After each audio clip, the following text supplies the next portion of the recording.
Guys, gawa tayo ng dishwashing liquid from Shopee. So, try natin yung recommended ng aking brother kung maganda siya. Gawa tayo ng DIY. Kasi mahal na yung mga bilihin ngayon. So, kailangan na natin sumikap para makatipid. So, ito na siya. So, gagawa tayo ngayon.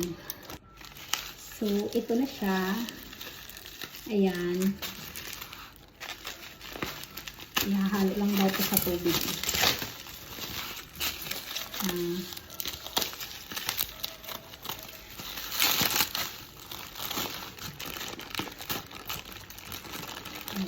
ito.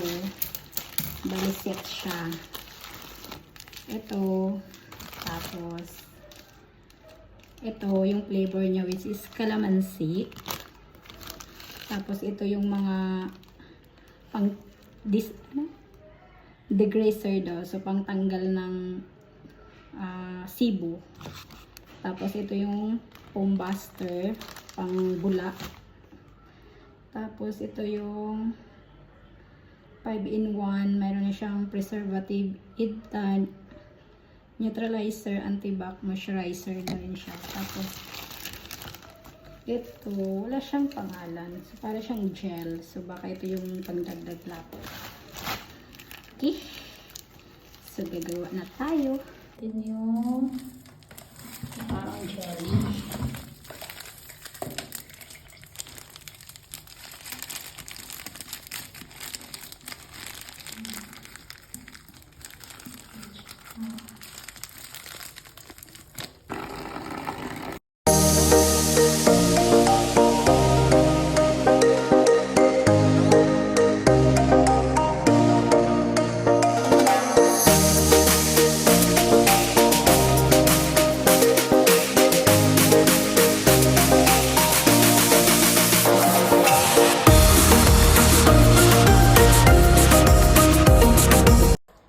So guys, ito na yung finished product natin. Wow! Ganyan na siya.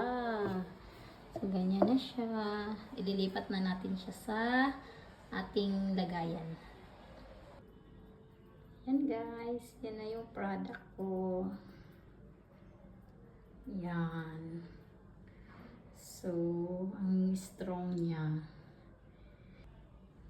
Ayan, dalawang bote siya.